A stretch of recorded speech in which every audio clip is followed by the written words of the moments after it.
Hey everyone, it's Luigi from Smudge Wellness.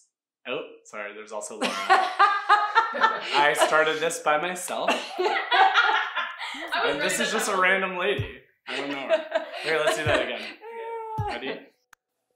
Hey everyone, it's Luigi and Lara from Smudge Wellness. And today we're going to be talking about a subject that we get asked about a lot, smudging.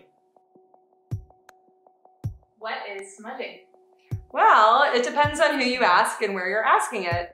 Smudging, or smoke clearing, as it's sometimes called, is used all over the world and across a lot of different communities. And the consensus is that smudging is the burning of either incense or herbs, and it's usually done as either a part of a ritual or a tradition, and a lot of times it's associated with healing and cleansing of both your mind and your space. Importantly, it is used in a lot of North American Native communities, although not all of them smudge, and not everybody refers to it as smudging. The important thing is to acknowledge that it is something super unique to the culture that you might be talking about the practice in.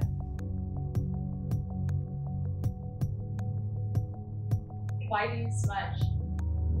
Well, smudging has been a practice in my life for a long time. I know Lara too has gained a lot of benefit from it. Personally, I feel that it helps ground me. It helps clear any kind of negative energy I may be feeling throughout the day. And also it's helped me move through a lot of things in my life, some really tough and messy things. Yeah, it can be really a very cleansing process and a healing process, and I think that's really the tool that most of us have used smudging for. But it's also great for clearing out the energy and some bad stuff in your physical space and in your bodies.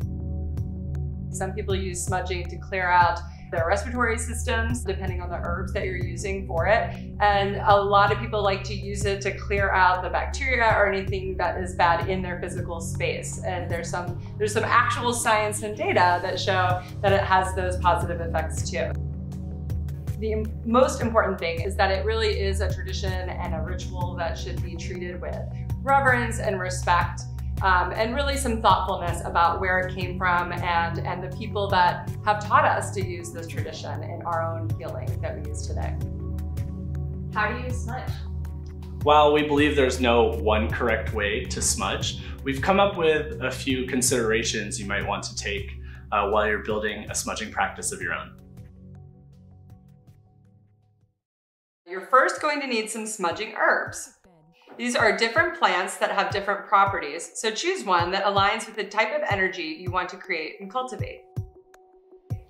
If you need help figuring out which smudging herbs make sense for your intention, check out our post on the blog, The Dirt, for a detailed list of herbs you can find at the grocery store. Today we have rosemary, thyme, basil, rose petals, palo santo, sweetgrass, cedar, and sage. You're also going to need a fire-resistant container. We suggest metal, ceramic, marble, or stone containers. And you'll want to put some sand so that you can extinguish the embers inside your fire-resistant container. You're also going to need a source of fire, preferably a candle or a match, so as not to add any unwanted chemicals from a lighter or a torch. And here's how we recommend starting. Choose a soundtrack. I'm partial to Janet Jackson, Sade, something calming. Fill your chosen container with sand and light the smudging herbs on fire for about 10 seconds, blowing out any active flames and allowing the embers to smolder. Once the desired amount of smoke is achieved, start to move through your space in a way that feels intuitive to you. Again, there's no perfect way to do this. It's sometimes helpful to think about where energy might get stuck. I like to spend extra time in high traffic areas. It's kind of just like vacuuming or mopping. Doorways, hallways, corners, all pretty typical, but if you want to smudge that one couch that gets too much use nowadays, feel free. Allow the smoke to fill your space and visualize it being cleared of the old energy and refilled with your energy. Thanks for watching. If you'd like to find out more about smudging or any other pieces and tools of a spiritual wellness practice, check out our website at smudgewellness.com. Or follow us on Instagram at Smudge Wellness.